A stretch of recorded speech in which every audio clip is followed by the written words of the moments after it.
Nerdiest Prime.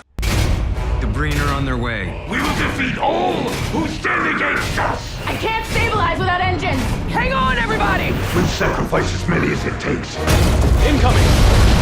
We can't take this much longer. I'm losing lateral thrusters! Captain? Keep holding! Structural integrity is weakening! Shields are collapsing! Artemis to Discovery, do you copy?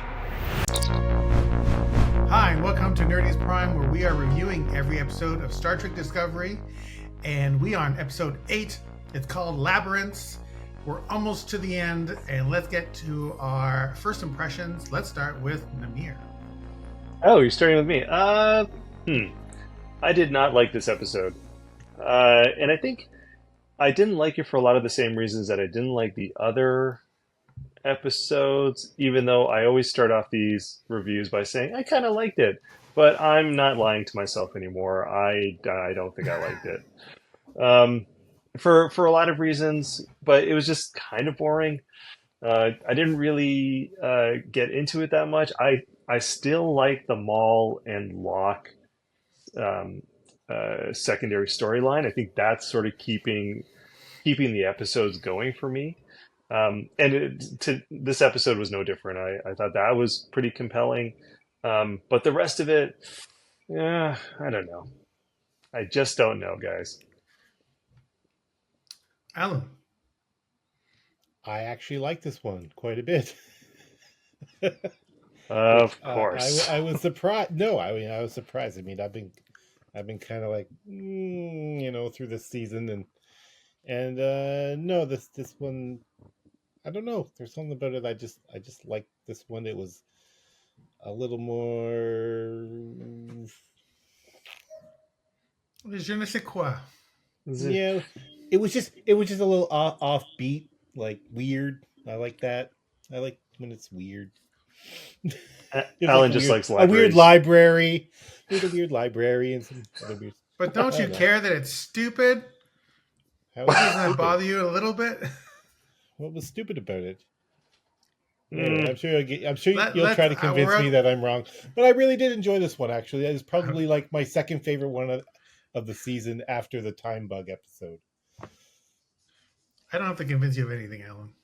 You know in your heart how you truly feel. I enjoyed this one. Okay. Well, you did. Good for you. Okay. Yeah. Oh boy! You can't tell me how to feel. I'm in my 40s now. I don't give a shit what people think. What you feel is wrong. You're wrong. And you're wrong. It's not a question of right or wrong.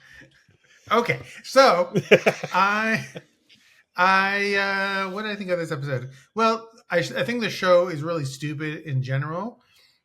So I'm just watching the episode from that lens, but it's getting to a point where it's like watching The Room or something really bad over and over again, and it's like going on some sort of mushroom trip or something, and I start seeing like a deeper meaning to maybe what's there. So I started developing some theories I'd like to discuss with you guys. But in this episode, they almost made us feel something. There was almost like introspection and a moment of truth, and so I appreciated that part because they sort of kind of almost made me feel something and almost kind of care. But everything is so awkward and clunky and juvenile. It's just very hard to like get into the story, get into the character. So but let's get into it right now. Well, Namir, you were talking about that the only part of the plot that you like or the show is the Maul and Locke thing. So tell me what you're. So this whole show was kind of about the Breen to some extent. The first one half was about the Breen, the other half was this mind labyrinth. Oh, by the way, there's no good Star Trek episode, even in the best series, that had an episode that was in somebody's mind turned out good. So that's always like. Yeah, the combination of it being in somebody's mind, but also there being a maze of some kind, never works out well. I think isn't that the inner light? what? Oh, which one's the inner light? I don't remember that one. No, there was no maze in the inner light, and It was a it mind wasn't. thing. It was in his own mind. You're basically putting a blanket judgment over all these other episodes, which contain some All gems. It's true that the, this episode was like trying to copy a good episode. It's true. Mhm. the thing that it reminded me of was Picard season 2, where the Picard was in his Maman, memories. maman. No, it was not. It was not that bad. No, it was not that bad. Oh no, it felt it No, felt that's the first thing that I saw. I thought I was like they kind of did this already, I and thought they were gonna go that way because I did think about that, but I know it wasn't that bad. there was a strong connection, definitely a strong connection. Anyway, so it brought back some really bad memories. I So okay, well let me just talk about what Lucas asked me about first, which was the Maul and Locke storyline and what I liked about it. I find myself rooting a little bit for Maul. Like you can see the beats coming, like you understand what's probably going to happen. You know that she's going to take over, um, and but that's okay. Like I don't they've done a good job of making you dislike the leader of the Breen, right? The what's he called? He's not the Scion. He's the Primarch. He's the Primarch. Primark. Yeah. Yeah, the Primarch.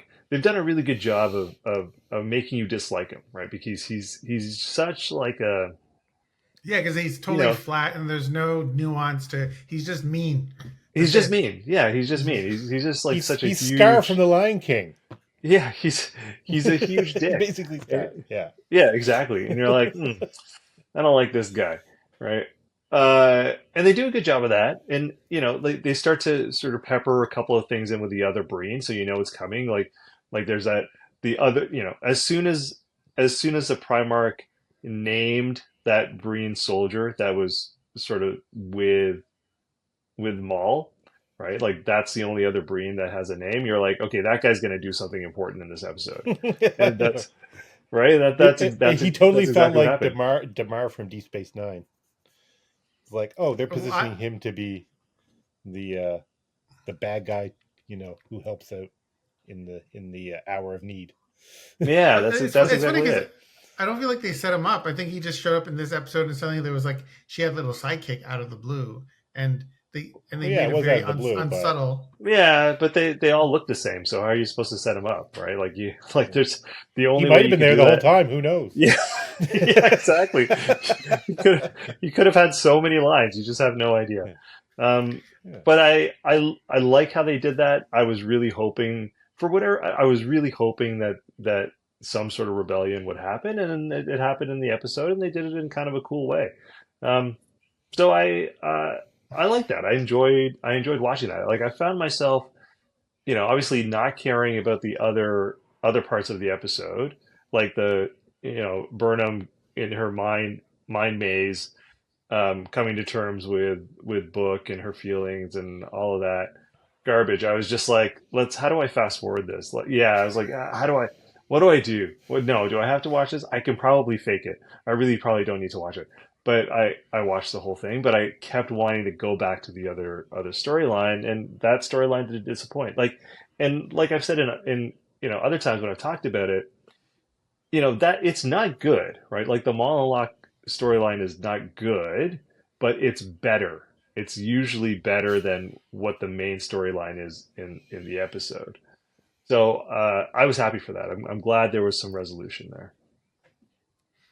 I was expecting. I was like, "Who's the guy?" Because she kept looking at the guy next to her, and I was like, "He's gonna take off his mask. Who is he gonna be? Oh, he's gonna be Lando." Lando.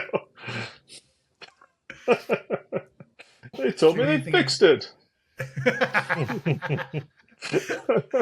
Alan, what did you think about the Moloch Breen plot of the episode? I liked it. Again, I like I say, it's predictable, but I don't mind it. It's I did like the visuals in this one too. Like I felt like we were with the Breen with the opening scene. I felt like we finally had some scope of their dreadnought ship and stuff. I like the visual depiction of everything. But as for the politics that are happening, or the manipulations and alliances and all this, like, it all seems very predictable. Like, I know where this is going. It's you know, it's not clever. I mean, No. it's a perfectly, it's a story that makes sense, but I've seen it before, and we know where this is going. We knew that the Primarch was going to end up eating a bullet, and he did, and, and that Maul was going to, become their leader. And I know eventually we're going to get to the point where Locke gets restored, because they keep talking about, you know, reviving people with this progenitor technology. It's like they're just beating us over the head with that. This is going to happen. We're going to revive somebody who's dead. So it's like, we know where it's going. So, for that, I wish they were a little more clever, nuanced, but, it's Discovery, and this is what they do. But, So, but Alan, I'm still entertained. I want you to like this episode, and I want you to be happy, but you're not making a strong case for why this episode is good. Well, I mean, that wasn't my favorite part of it, but it was, It's predictable, and I like the visuals. Okay. well, that part of it, yeah. All the Breen stuff, I find that, yeah, that's what I'm feeling about it. Oh yeah, the Breen stuff, and I mean, I don't know how that you can take something that was already cool and then flush it down the toilet and make it boring. One thing that was the Breen was really interesting, like when they were in Deep Space Nine, was that they were very unusual. All the other races tend to be plotting and conniving and evil and all this sort of stuff. And what made the Breen, at least my perception of the Breen in Deep Space Nine, was they didn't give a fuck. They were kind of like Boba Fett or something. They were dangerous because they were ruthless and relentless, not because they didn't care about anything. Basically, do you know what I mean? They were just and this one is just so same thing as the Cardassians and the Klingons and the Romans. No, this guy didn't care about anything either. He was going to destroy all their cultural artifacts. I'm sorry, I wasn't done, Alan. I wasn't done. So. Woo! Getting spicy. You had the talking stick, I guess. So they're there, and they I guess what I'm saying is that they're talking about, they're doing the politics. They're getting into politics, and they're the fact that now it's all these factions and they're vying for power. It just makes them like the Klingons. The fact that they're trying to what's the word?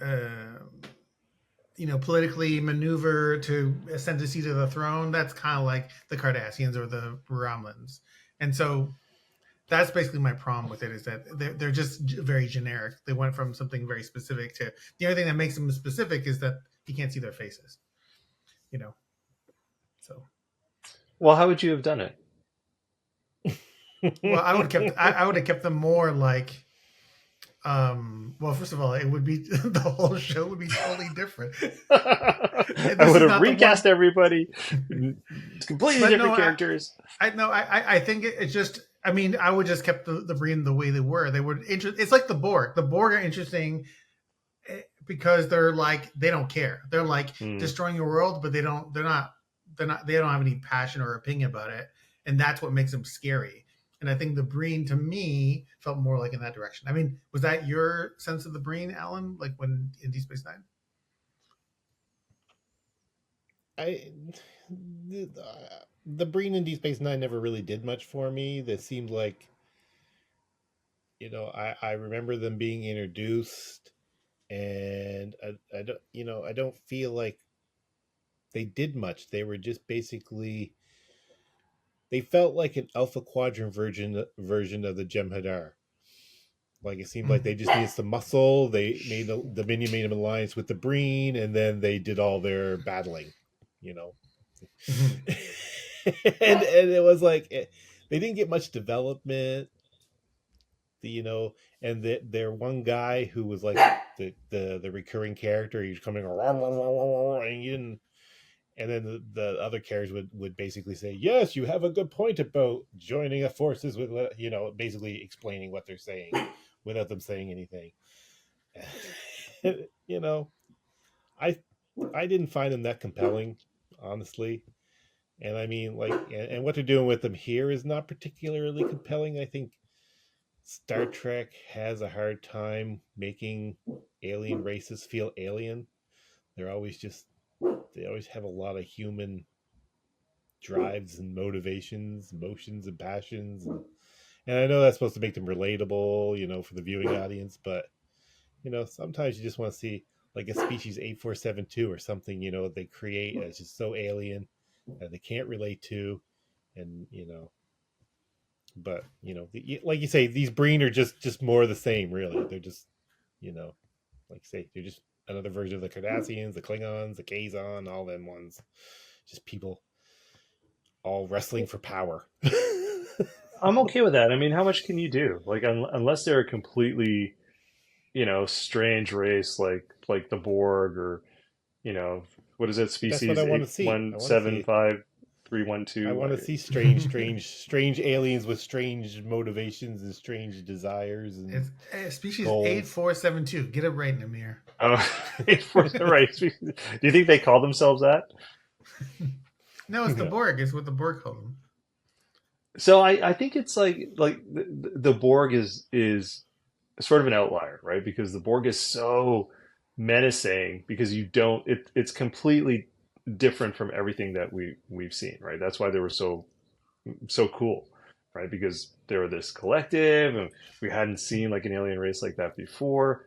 But it's hard to keep doing that, right? Like it is, yeah. Like most of the races are just going to be, like people basically on their faces. Yeah, they're just going to be us, right? They're basically going to be some version of the Klingon, some version of another race that we've already seen, and I don't think that there's too much you can do with them, right? Like so, and once you introduce the Breen, because the Maul and Locke storyline is so integrated into that, you have no choice. You have to explain the Breen a little bit, right? Because Locke is Breen, right? So you have to talk about what their beliefs are, where they're from, how their society works. Otherwise, it just doesn't make a lot of sense, right? How do you interact with them if you're not actually exploring any of that stuff? So I get it. I think they had to do it.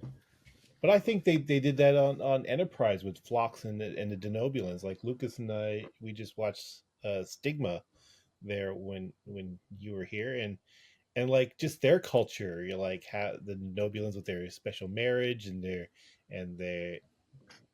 just their culture and how remember Trip there he was getting flirted with and offered sex from Phlox's wife and and he's like, oh, that's not what we do.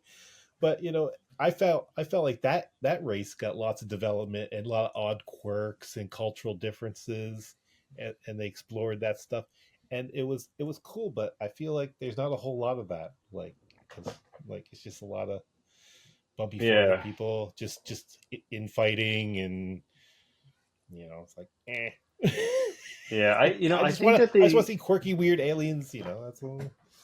I think they introduced the Breen too late, right? Because they didn't show up until episode 4 or something like that, right? Like there was a bunch of episodes before they actually showed up. If they had started earlier, then I think they could have show up in the first one with Locke.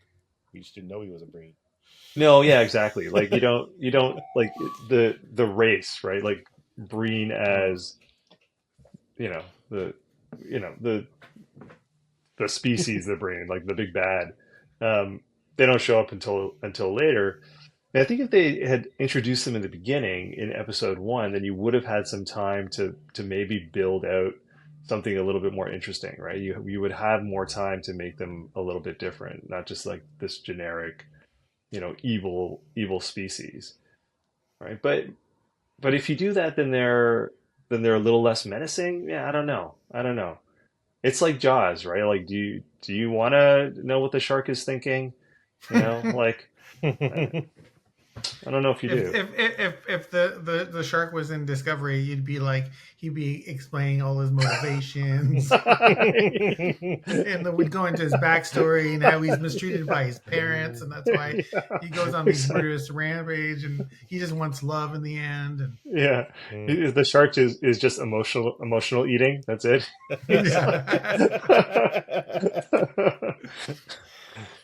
Okay. So let's talk about something fun. So Tig Notaro's in this episode. She's there for 5 minutes. It's great that she's there. What's the name of her character? Jet Reno. Jet Reno. Oh, I just read a thing today where her name was actually something different. Do you want to guess what it was? Her first I don't name? know, but I believe Tig come up with the final name, didn't she? Yeah, And she did. And But yeah, they she wrote wanted a her cool name. Yeah, exactly. Exactly. So they originally named her Denise. They would. I love that Tig come up with a really cool space Yeah. name for her character. Yeah, and she's like, I'm not works. playing a character named Denise. So this is my my theory watching Tig Notaro's performance in this episode, and if it's true, it's like fucking genius. I think that Jet Reno is an alcoholic, and she's always playing her slightly drunk. Like she just went and got a little drunk, and now she's at work, and she's like, back in the day, I used to like hang out on this planet, and those guys really know how to party. Let me tell you. What I feel like you guys Maybe. are not on board with this theory. I just love her character because it's a breath of fresh air on this show. She's always been a breath of fresh air. But you've totally not answered my question. I agree with you. I don't And know. Yeah. I don't know. I guess Really, I she don't. could I be don't. having She a could nip. be. well, see any because evidence for it. actors are always figuring out like what the backstory of their character is, and some sort of secret thing, and how they're going to play them, and whatever. And I was like, oh, I think she's playing her like she's kind of like a little bit drunk all the time. Maybe the actor is just drunk all the time. Well, that could be also true, but I don't know anything about Tig Notaro. But I felt that's she's the only character. Maybe come to think about it, a lot of people in the show act like they're on drugs. Well, they got shrooms everywhere. Everybody's on shrooms. There's just spores in the air. Leaking into the air, yeah. Oh, that explains so much. That's why everybody's behaving like this. Yeah, I don't know. I mean, I like spores I the like whole her time. character. I just think they don't use her well. Like they just use her like these last two episodes. They just used her as an excuse to get out of a situation, right? Like, oh yeah, I just happen to have this secret past that's going to be totally applicable in this exact moment. Oh yeah, I just happen to have this secret knowledge that because I used to be this and this, 20 years ago that's applicable in this exact moment. Well, I think they don't need to do that, right? They can. What was it today? Like in this episode, I can't even remember. What were they asking her? She knew how to hack their tunneling beam. Oh, to right. close it. Yeah. And it's like, to me, it's totally unnecessary, right? Like you don't need to explain it, right? She could just say, "Oh, I have an idea," and then that would be it. She doesn't need to go into this huge, like she's an engineer. She's a really great engineer. She's super smart. She knows how to do these things. Like, why do they need to go into this like entire? I used to be a space pirate, and then I was a cook on a Well, spaceship. that at least is somewhat entertaining. I think part of the what the problem is for me in terms of the telling of the story in general is that nothing is being set up, right? Everything's just happening on the spot. It's almost like they think everybody has like the memory of a termite. So unless you've presented it like only 5 seconds earlier, you can't like present something at the beginning of the episode or 3 episodes ago and then pay it off. You have to bring it up and then immediately resolve it. And it just makes everything really boring because everything is what you're describing is everybody has some sort of convenient solution to every problem immediately. So it's not very interesting. No, they don't have to try, right? Like there's no struggle, right? There's always they're trying, but they get it on the first try. no, but that's not really trying, right? Because they never fail. right? Like Right. they just immediately know the answer, and there's no work, right? Like they don't work to Well, do anything. well, And this the other thing that's dovetails. weird, like they don't ever use what's the computer's name? Zara? Zora. Zora. They never reference Zora. Like I feel like Zora would have a lot of answers, right? But they're never like, hey Zora, can we do this? Hey, can we, like it's No, ask Adira. Ask the youngest person with the least amount of experience on the ship. yeah. Yeah, exactly.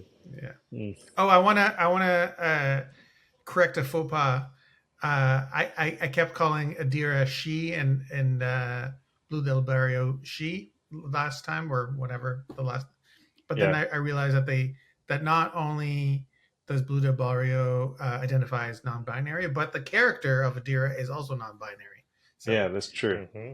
yeah, you guys were on. I was watching the review afterwards, and you guys were going they, and then I was going like I Yeah, I totally know. missed on it, and I was going Not she all listening. the whole time, I was like, and I was like, man, nobody like corrected me. Like, I Well, we didn't want tried. to I embarrass tried. you, and we weren't sure where your politics were, Maybe you're a big really, J.K. Rowling fan. I don't know. I just didn't. I just didn't know anything about the actor or the character.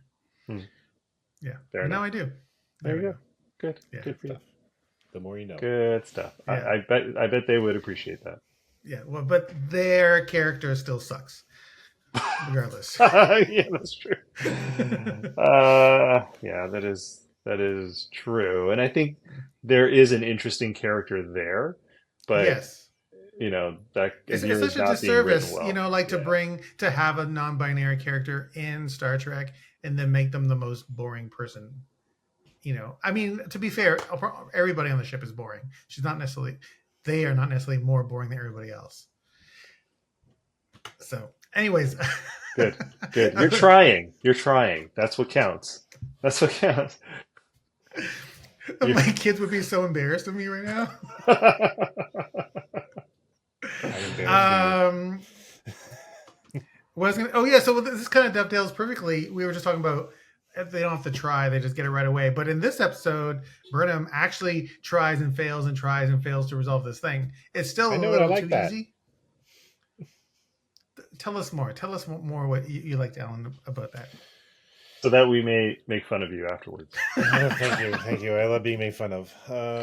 Again, now in my 40s, I don't care what people think. So do your worst. Um, no, it was nice to see because that character does have an irritating tendency to be. Well, she just suffers from know-it-allism, really, and and it's a frustrating thing to watch and listen to.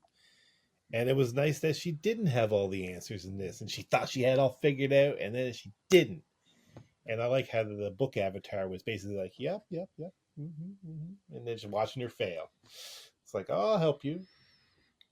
Now I'm watching you fail. And I was like, I like that. And then she had to actually sit down and do some introspection, and it felt good for the character to have to go through that after watching them, be be a know-it-all and so super confident, and because I feel like it was kind of undeserved because of her past, and then she basically admits, that she's like scared and worried and has all these fears, and I was like, it seemed totally valid from, because she basically started the Klingon Federation War, and I was like, you must have a lot of stuff, baggage in there, even though you portray to know it all, and you got to be, the person that fixes everything.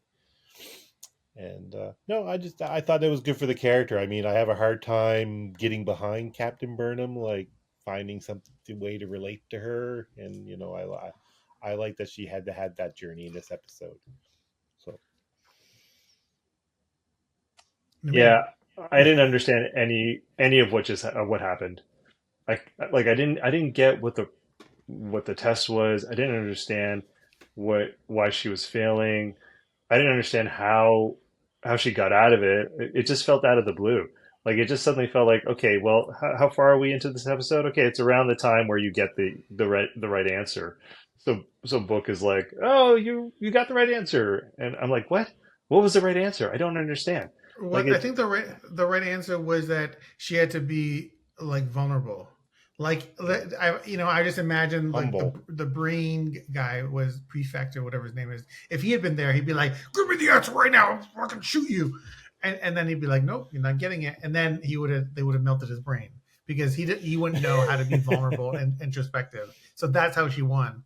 The solution was to be vulnerable and introspection, which of itself is a super cool idea. It's just not well executed in this show. I don't know. I didn't particularly Well, I think that think was too. You a need. good idea. Well, I guess you said you've watched most of the show, but I figure like if you watch all 5 years, there is a tendency for her to be, to be the most important piece of everything. She's got to be the center of everything, got to be the solution for everything, and and I mean, a lot of people take issue with that with the character and find it really irritating, and so do I. But in this case, she has to basically address that, and it was good for I the character guess. arc. If since we're closing in on the end, I thought it was a Yeah, good maybe, way to but kind of close I out the still think character. she still does not have any real meaningful faults, right? Like everything that she's talking about are just things that we all have anyway, Right? because we're They're pretty people. they're pretty Yeah, generic. they're just generic things. She's like, I'm not confident in my abilities as a captain. But that's everybody. I'm Nobody's ever. scared. Yeah, but I have the doubts. right. So, but the problem is she could be a very complicated, interesting character because she had 2 seasons of all of this crap that happened to her. She was arrested, she started the war, like all of this stuff that doesn't seem to carry on, like doesn't seem to be part of her character now that she could have been talking about, right? That she could have been like, yeah, I carry this enormous amount of guilt because I made huge major mistakes that have killed people, that have caused, you know, lots and lots of death. But Mhm. she doesn't talk about any of that stuff. It's just generic like nonsense that doesn't mean anything. So I think that's the thing where I was just like, really? This is the thing that gets her through this test. It's not meaningful. It's not real. Yeah, and I just don't understand why this is the way that the writers go on the show. And there's different reasons why it might happen, but ultimately, like I think even in entertainment, what we're looking for is some nugget of truth, meaning, transcendence, even if it's like you're watching Cheers or something.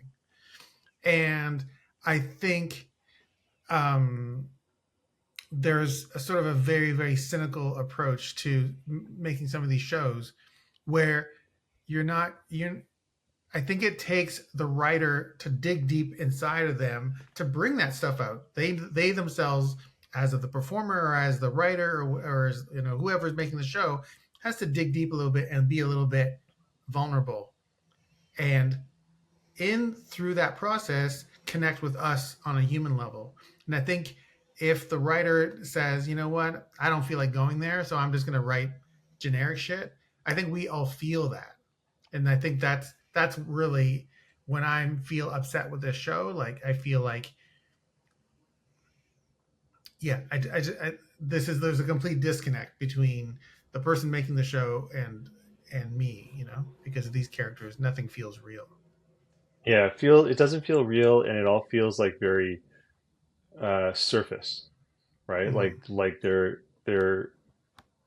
like there's no depth to anything, right? It's Mm-hmm. just like this is what we, like it just feels very lazy, right? This is the least amount of effort that we can put into this to get our point across or to get the plot moving forward.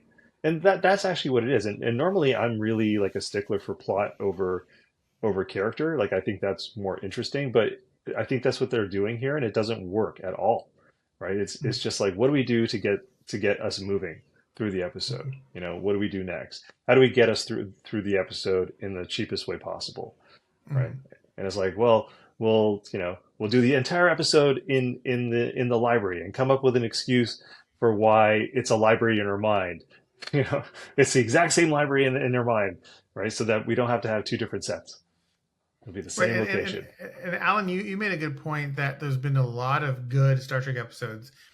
Star Trek has struggled with budgetary things since the beginning, and they've found a way to make really interesting, thoughtful episodes on just one set. You know, and this show just Hmm. cannot swing it at all because it feels like almost every show has been a version of a bottle show. So that means that if they're not on the ship, they're just in one location. And they Yeah, have but and I do have to disagree a little bit with that, Lucas, because the original series was super expensive comparatively. Like it was one of the most expensive TV shows on TV at the time, and TNG was pretty expensive too. So I mm-hmm. I think there is something to having budget, right? Like to having the creative freedom to kind of do whatever you want, which maybe this show doesn't really have, right? Because they have these constrictions, they have to try and work around them, and they just, they're not doing it very well, right? Like they're not able to do that, and maybe it's because the first season of Discovery had a ton of money thrown at it, and this season is very, very different. So maybe they just don't know how to do it yet. But I don't think it's entirely their fault. Whose fault? I don't know. I have no idea now. Well, no, I mean, I say, you talk about the scenes with Burnham in there, and I felt like the whole time I was watching that, I was like, with her kind of retrospect, thinking back to the various, calamities that she was part of, and thinking, and I was like connecting the dots with, you say it's like very generic and very surface. Or it's like, oh, I'm vulnerable. It's like, oh, I'm scared or I fear. And like when she's talking about that stuff, I was like thinking about the events that have happened in the past on the series, So I was like connecting the dots. I didn't need her to basically dictate her life to me, especially when there's like a time, a time crunch, for what they're doing. It's like, oh, we got this much time to, the Breen are going to Yeah. destroy the library or Discovery or whatever. But what if this is the I first personally time did, you've as watched? a viewer, did not need. Well, I mean, as a first time viewer, I guess you wouldn't care, and you wouldn't know what's going on. But knowing the show, I can listen to her talk about these surface emotions and connect the dots with events that have happened. So Yeah, I understand. guess But it even played if better for you're me with that. even if you're a first time viewer, you should still care about the characters, right? Like it shouldn't be a requirement that you've watched the previous 4 seasons Well, I for do you to think care about what's this was happening in this the was episode. this was the most I've cared probably about Burnham in the whole show, because I've really struggled to connect with the character. Which is a problem because And she's in a lot yeah, of the episodes. it's I don't know if you true. know Yeah, this, but she has a lot of it's screen time. like, yeah, She's the main and I character. mean, The show's about her. and I kind of always like roll my eyes when she's like on the bridge and she's just like basically her command style, just thanking everybody all the time. Like, why is everybody always thanking each other on the bridge? Stop this! I was like, and the weird eye captains in unison. I'm like, do they practice this? Like, what? I did like So- the Reno scene where Adira and Stamets were like saying the same thing at the same time. It's like, and she's like, do it again. And then they did it again. I thought it was a cute scene. That was funny, Yeah. But I like that character and I like the actor. So anything Yeah. that Well, I Tina think Taro she does- also has she has a way of being in a scene with other actors or other characters that you don't particularly like and elevating them because she's there. yeah. Well, and I just want to clarify, Alan, that like there's a difference between enjoying or not enjoying the episode and the episode sucking and or being good. And there is a correlation. Usually if the episode's good, you had a good time, and the episode sucks, you didn't have a good time. But it is possible to watch something that kind of sucks and still have a good time, which is what this looks like to me. This episode sucks or this show sucks, but sometimes you're enjoying yourself, which is great. I think so. You can correct me if I'm wrong, but it sounds like you're saying yes, the show the show sucks, but I still enjoy some of it sometimes, and then this one in particular. Well, I just thought this, like, yeah, I mean, like I say, I have a topsy turvy relationship with this show, and sometimes I'm really into it, and sometimes I'm really bored. And in this episode, I did have a good time. Like, I felt like it was a decently paced hour, and I didn't really have a whole lot of complaints with it. And it's true that you have the 5 years. So, like, Yeah. I don't think I could ever watch 5 years of this episode. Like, but anyways, but if I had, then certainly there'd be some things I'd be a little more emotionally invested in. I even enjoyed the bridge crew, like when the bridge crew was left to their own devices, because Rayner was away and Burnham's away, and they have Reese in command. I was like, typically when they're like in command, it's like painful to watch, but I was like, oh, they're doing a really good job. I'm like, they're coming together and working like a bridge crew, and they have. What's his name? Reese? His name is Reese? Yeah, Reese. Jen Reese. Yeah. I was like, who's that guy? Like Reese's Pieces. Where did he come from? He's the tactical officer / what do you call, like, second officer when who takes command when the other two are gone. So do you guys notice that when Discovery gets shot at, it's like they rigged the bridge with the fireballs and the sparks, but it's those are so dumb. But it was really bad last year. Like, there was literally just plumes of fire shooting out of the back of the stage, and they finally toned it down because it looks so ridiculous. Like, what is these? It's like, is there an open gas pipe? Like, why does it go poof, poof? Why is this fire coming out of the walls? But now they're back to, like, mostly just sparks flying around and exploding consoles. So yeah, that's good. That's better. That's better. Yeah, because fire coming out of a wall means that there's a huge explosion somewhere. Oh man, it was ridiculous last season. I should find a clip of it because it was the stupidest thing. I'm like, who thought this was a good idea? And when they did the spore drive thing last year, the ship always made this weird squeak noise, like blah, blah. And then it wouldn't spin, and they dropped that this season. Like, now when it does the spore spin, it just does it. Because I'm like, who put this stupid sound effect in there? It sounds so dumb. It's nice that they recognize this stuff is dumb and then they get rid of it. But, yeah, but why did they recognize it at the time? It's too bad it got there in the first. Yeah, it's too bad it got there in the first place. But at least they fixed it for the following season. I realized a lot this season watching them use a spore drive that it's basically the FTL drive from Battlestar Galactica. And it's like that is like blows my mind that Star Trek already has its thing, which is warp drive. It's what it is, and then they have to go and steal a concept from another show. But it's like all these franchises have to stay in their lane because that's what their Battlestar Galactica was brand traveling is. a mycelial network. Yeah, because the spore drive lets them go basically anywhere in the galaxy. Detail, Alan. Right? Like, Sorry? that's the spore drive lets them go anywhere in the galaxy instantly, right? Yeah. It doesn't matter if it's a spore drive. We don't actually, you know what? We have no idea how the FDL worked. Maybe it was a spore drive too. Right? That's a good point. You're right. Yeah. That is a good point. The point is it's all make believe. Yeah, but you're not addressing my point, Alan. My point specifically is they ripped off Battlestar Galactica. They're using the exact same device as Battlestar Galactica. Why did they do that? They have their thing. Yeah. Warp drive doesn't work. And the first 2 seasons, the ship was an experimental drive system, and in the 32nd century, it became an important thing because warp drive didn't work because all the dilithium got destroyed.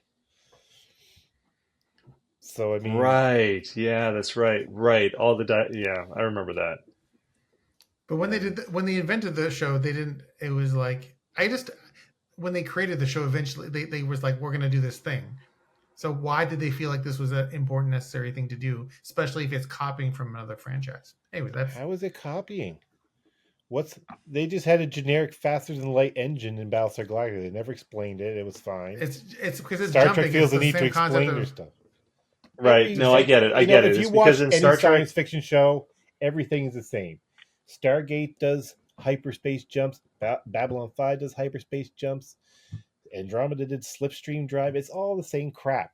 They all, No, but it's I just all kind of ridiculous. understand what Lucas is saying, right? Like it's but It's every show does FTL in its yeah. own unique way, and they generally stick to that, right? They don't cross the streams, right? Like Battlestar Galactica is never gonna do warp drive like Star Trek, right? That's never gonna happen.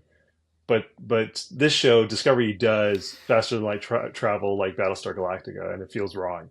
Like it's like it is a little bit weird. It is strange. And I think it just goes to the point of what the problem with Discovery is in the first place, which is,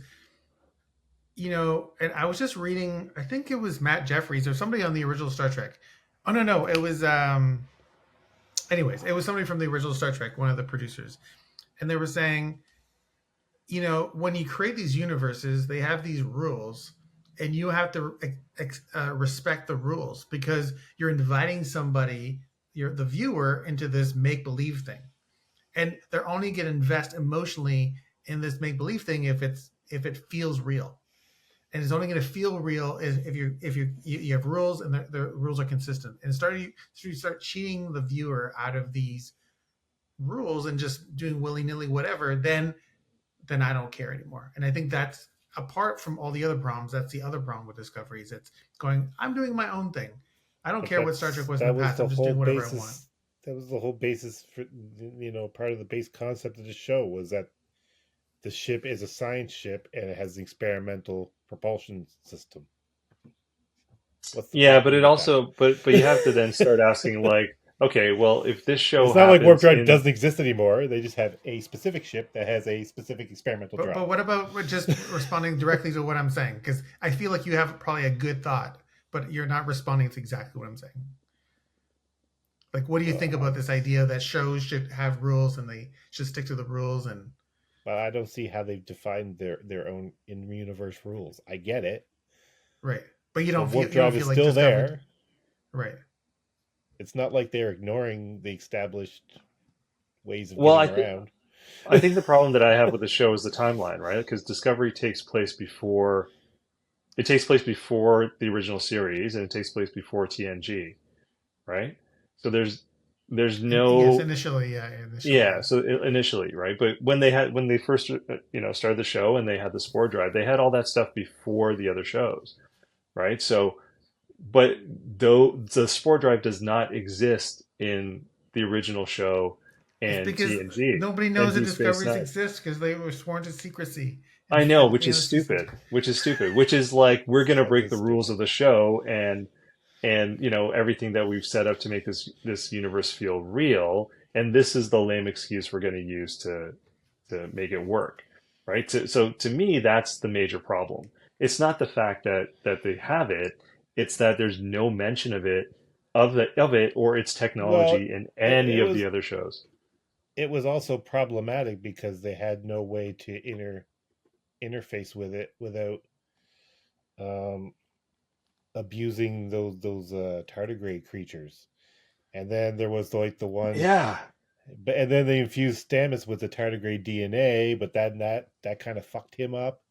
Like there was no safe way to use it, so it never became a mainstay thing. That was the whole. right. That was what the in series reasoning why it wasn't widely used.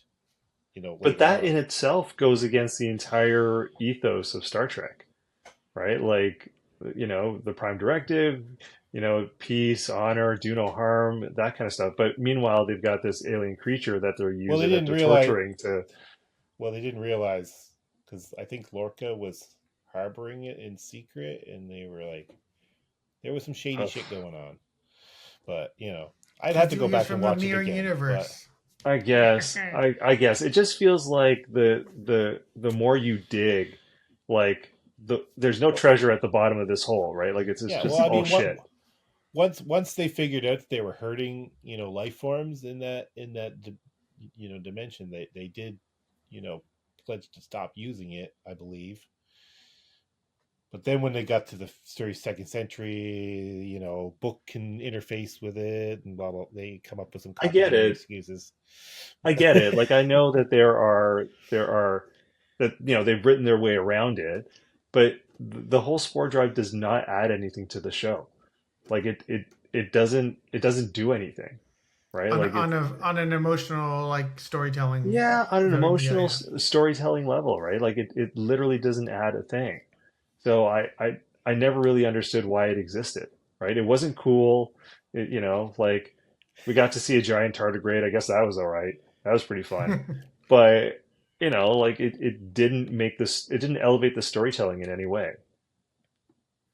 You know what's funny is we're talking about all this, and I realize that I'm getting to a certain age where it's hard for me to accept a certain kind of change or accept new things, and it's sort of like this dance all the time of like, how do I not be like this grumpy curmudgeon who's like always like bitching about how everything's new and different, and it's not like the way it used to be, and I used to like it better before, and at the same time we're like, as we're getting to become the older generation or the at least the midlife crisis generation, that we can we're Speak for also like yourself. the I'm still stewards young. of like of what is good. What'd you say? So speak for yourself. I'm still young and vibrant.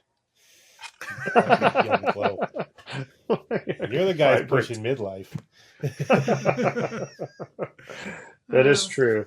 I don't have that glow anymore.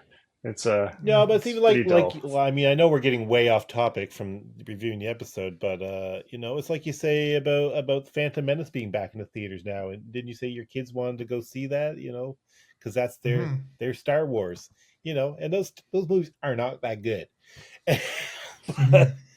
you know, and us being fans of the originals or whatever, we'll never love them as much. But there's honestly an audience for the stuff that we don't care for, and that's the way it's just going to be, and we're just going to have to accept it. There will be people who love Discovery for what it is. They love the representation and diversity, and they love the fact it's all touchy feely and people crying and talking about their emotions. It's Okay, not but maybe not for us, but it's I for don't have a somebody. problem, but I don't have a problem with that. I don't have a problem with the diversity and That's the that's EDI the stuff. least I amount think, of the problem of And yeah, all. they'll exactly. think the I sport don't. drive is super cool, and dilithium crystals in the '60s were cheesy and dumb. But we're I the don't. audience, is my point. Like we're the audience. This show is not meant to bring in new Well, I think viewers. Like it is supposed to be, but that's the problem. I don't It's a think the so. pro- Like I think if it is, it's not doing a great job of it. no, it's not. I don't think so. But that's the problem is that you're so off the brand, you know, that yeah, that I don't know. It's funny. I was talking to somebody at work because I just started this new job, and the I met somebody and I was talking about how I like Star Trek, and like, oh, Star Trek. Oh, I was like, I don't really watch that much Star Trek, but I watched one show and I kind of really liked it. I'm like, oh, what did you watch? She's like, oh, it's Discovery. It's pretty good. I'm like, oh my god. So I didn't. Mm. I was like, that's not really what the rest of Star Trek is like. But I'm happy that you're happy. So Yeah. I think that person enjoyed it because they had no point of reference. Right. Or maybe they were just saying they enjoyed it because they wanted to impress you or they wanted to be friends with you. Yeah, they didn't want to be like, oh, I don't like Star Trek. Yeah, They watch exactly. Discovery. I say Star Trek. They're like, oh, that guy likes that show. Yeah, exactly. Yeah. I don't know. I just I'm glad that it's ending. I'm glad it's ending. That's all I have to say. The There's end. no silver lining. Yeah, there's no silver lining here. I'm glad it's ending. But yeah. Yeah.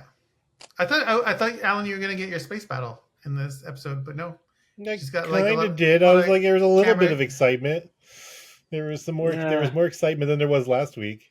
They just And There kind at was of least no left. actual the Breen battle. attacked the library, and they get It attacked, was. but they didn't It fire was. back. So it wasn't really a battle. So much There wasn't a as- battle No. because you didn't actually see any of the firefight. Not that it was going to be exciting, but they didn't see any of the firefight in the library, and you just saw like they just like was like, whoa, all my people are getting shot. I'm seeing them on the screen. They're all getting killed. Oh yeah, that's a good point. Maybe they Yeah. couldn't. They weren't allowed to do that in the Fisher.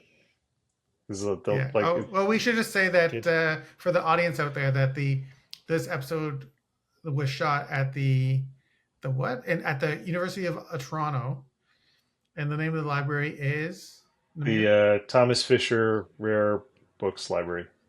which is inside the Robarts library. It's inside the Robarts building. So if you're ever on the UFC campus, it's the big concrete building that looks like a peacock. Right, and the part that we're filming was actually the little peacock part, wasn't it? Like this. I think so. Yeah, it's the head part. It's the That's head part, interesting. but it's super cool. And apparently it's like the third biggest repository of like rare literature in the world. So that's pretty cool. Is it really? Yeah, that's what they said. It's in definitely the little thing I watched there online. Yeah, it's definitely the biggest in Canada for sure. Yeah. But it's neat. Like they didn't have to do like a lot in that episode to dress it. That's the way it looks. Like it looks like that. I know it looks crazy. super cool, and I love the visuals in this episode. Like I thought it felt weird and you finally see the scope of things too. Like that's what I was complaining about this show is they don't show anything really like for visual effects. It's always like flashy and you just get glimpses of stuff. But there's some nice expansive shots in the library scenes and with, like I mentioned, with the Breen, and I just like seeing that scope, and I thought it was just kind of amazing and visually appealed to me. And like when they came out of the Badlands and Discovery's like flying towards in the little oasis there, flying towards the archive, like I loved all those visuals. Like it felt like, this is what I want to see in Star Trek. That is one thing I like about the show is that it has good visual effects. That's for sure. Yeah, it does. It does. If only the scripts were at the same level, we'd have. And I really like. I like the library lady too. I thought she was a fun character, and I love the costume. Like the costume was like so retro. Like it felt like like early TNG or TOS. Like we got the big shoulders and this like silver gown. I was like, I really dug the look of this episode. Okay, I want to bring up two little gripes. One is when Burnham's inside her brain, inside her fantasy, she still has access to her hologram for some reason, which doesn't make any sense. She's a little like hologram transporter, and she's like, maybe she brought up her little hologram to the mapping of the maze. I'm like, where's that? Oh, she's in her brain. Like, there's no technology in her brain. But she's making it up as she goes, right? Like her brain is generating the stuff for her. There was a lot of sand in that bucket. Did her brain keep replenishing it? I was like, that made sense because it was fake. I was like watching her, like she's pouring out a lot of sand at once. I'm like, you're gonna want to conserve that sand, and though she just kept having more sand.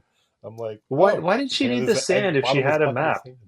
Why did she need the sand if she had like a digital map there? I don't get it. Exactly. She said she was using math and stuff to figure it out the maze. I don't know. Mm-hmm.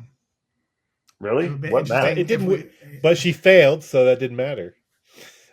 I was actually quite surprised when they come out. I was like, "Oh, that wasn't the test," and you just wasted a whole lot of time. You wasted a whole lot of sand. Walking around pouring out sand. I'm like, just spent like 2 hours just pouring sand everywhere, and it's like that didn't do anything. Book is like, what are you doing with that sand? Namir, you should go to the library and see if you can see sand on the floor. Like if they actually vacuumed it all up properly, there might be a little sand somewhere. It's like an angry librarian going, "I'm never going to get this out of the carpet." So the other thing that bothered me was the ending of the episode, because I mean, not only was the whole setup super on the nose and super, it was like he's just so mean, the Primarch or whatever his name is. And he was just like, I kill everybody. I be mean to everybody. I break all rules. And then she like confronts him. And then she just does like a lame like karate kick and like kills him. Like, oh. Yeah, double tap to the head. No, she did a karate kick, took his little sticky thing and then shot him in the head twice. Yeah. That makes him like the most boring like tough guy in the world. It was a cool move on her part, but yeah, it was a shitty death for him. But no, but the only reason she was able to do that was because her Breen friend pulled a gun on the Primarch. You did the Yeah, the Lando Calrissian. yeah. Lando was like, "Primarch, stop!" Right, and then she took the opportunity to double tap him. It was like too easy. It was like I it's know. like complete lack of drama and building Yeah, and whatever. it's true. You know, the one thing that I didn't like was that his helmet didn't fly off. Right, like normally, like Hmm. when you have a scene like that, you'd be able to And see the their inside of his face. body just like all the goo melts out. It was Yeah, really cool. exactly. Like Raiders at the end of Raiders or something, it just That would melts have because been way cooler. Yeah, you're right. That would have been way that cooler. it would And have been. they were just like in some generic. Where were they? Were they like they were obviously just in the AR like studio, but Yeah, what was supposed to be behind them? They looked like they were just in a giant hangar. Yeah, I they're in think the it's the dreadnought. design of the ship. Yeah, the ship is Yeah, just it's the Breen open. dreadnought. Yeah, There's all sorts of like Good. support craft flying around the background. It's just like a hmm huge, basically an aircraft carrier. It's so boring. I'm just saying. Oh my god! Lucas is not satisfied with that answer. It's like I don't care. I'm not paying attention. I don't care about any of the facts presented to me. I'm making up Exactly. my own story as we go along. Are you talking about me or are you talking about you, Alan? I feel like you're like Homer when he's watching that cult. The cult is trying to show him that religious video, and he's like, "So you mean that the guy knew that the other guy was double crossing the cops the whole time?" He's like, "What are you talking about? There's nothing in the movie about that." It's like, I know when I'm bored, I make up my own movie. That's what Lucas is doing. He's just making up his own movie. uh, what's your other thing? You had two. That was it. That was the two. The Oh, that two was the two. Oh yeah. was the hologram in her fantasy and how the guy just gets killed like with no effort whatsoever. I like too how the librarian tried to um, the words. I feel like Jenny now. I'm like, where are my words? But she's trying to deal with the Breen when they approach, and they Oh just yeah. basically say, "We're just gonna destroy everything." Well, it's like then we're gonna revoke your library card or whatever. That was the best It's part of like, the episode, actually. That was yeah, the and then only she time comes back. It's like it didn't go well.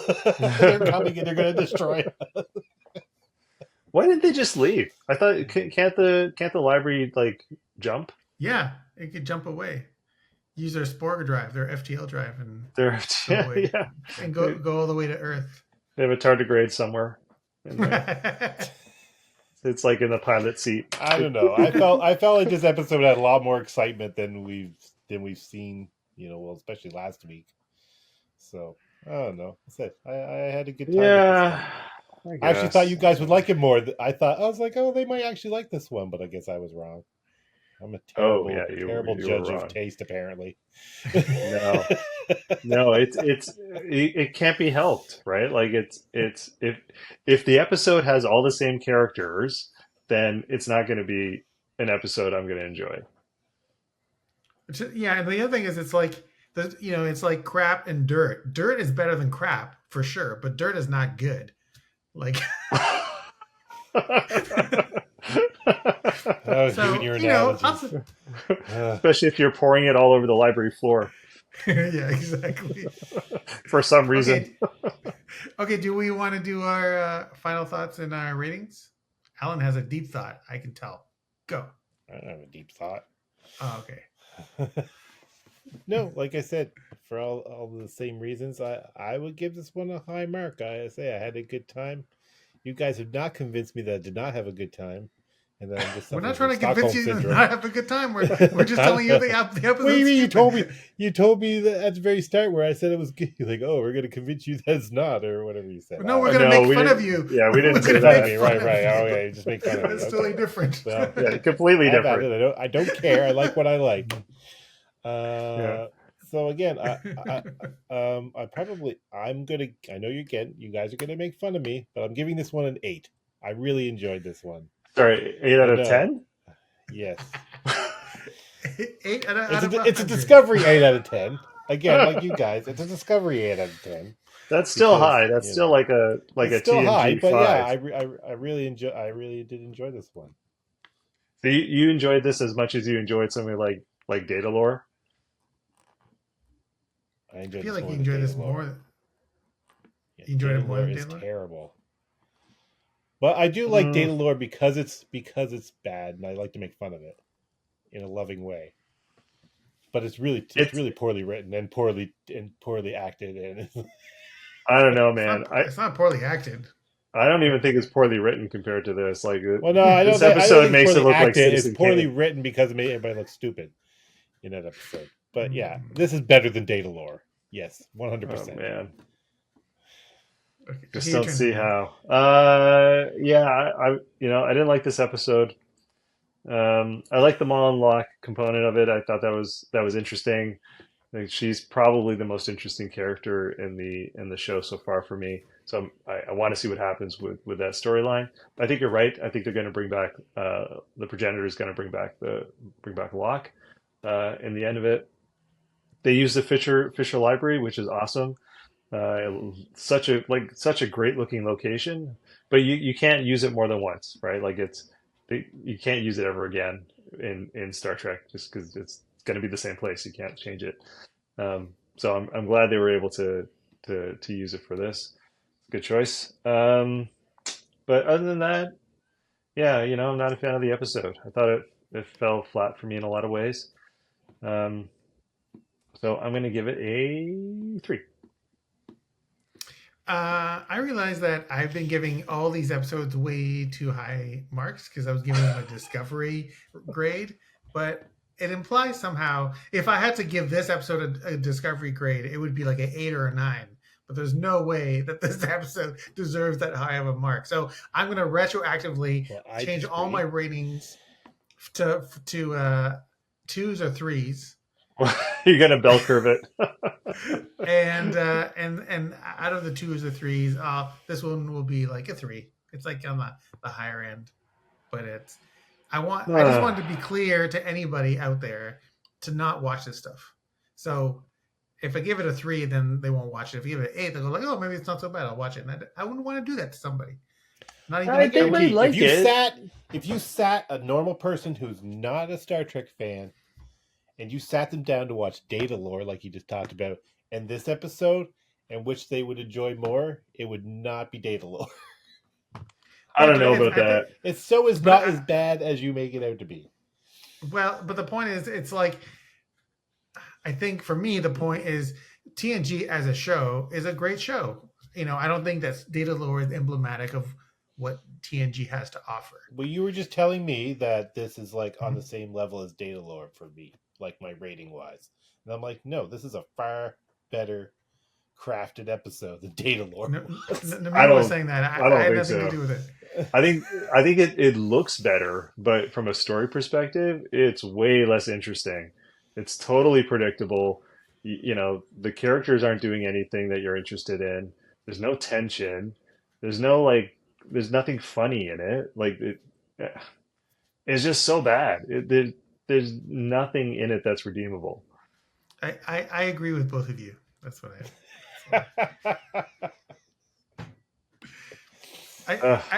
I guess it'd be impossible for me to make that comparison because Data Lore it goes so far back.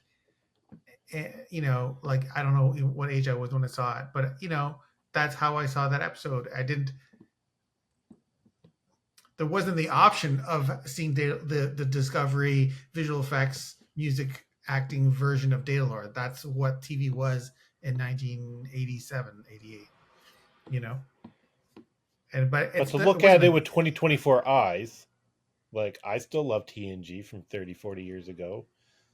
But, I was like, there are episodes of Discovery that are far superior than I wouldn't say far season 1 superior, TNG. but maybe better.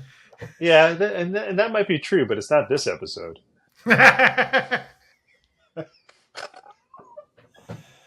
Okay, we'll just agree to disagree. We'll just disagree to agree to disagree. Agree to agree about other things. Yes. Okay.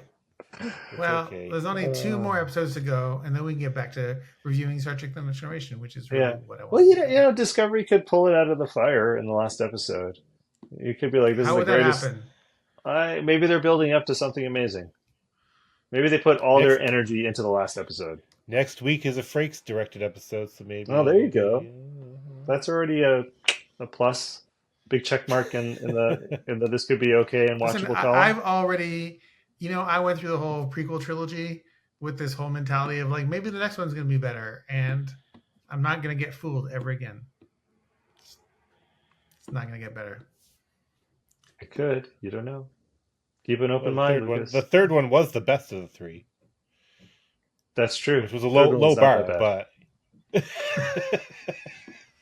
I enjoyed parts You know, of the third one. the high ground and all that fun stuff. What I look forward to is in 20, 30 years, we're going to be, we'll be here watching Discovery episodes, and then we'll be like, it's not so bad after all, I feel. It's better than the stuff these days, that's for sure. Isn't that what you and I are doing with Enterprise now? We're like, oh, this is not so bad. Well, I mean, I liked Enterprise was on, but everybody hated it. Just like I like Discovery for the most part, and everybody hates it. I feel like you like everything. I just don't. I just. Well, no. I mean, Like, I what see don't the you good- like? I see the good in stuff, and but I mean, Picard season 2 was a hard watch for me. Yeah. I don't like that Irish village in Voyager.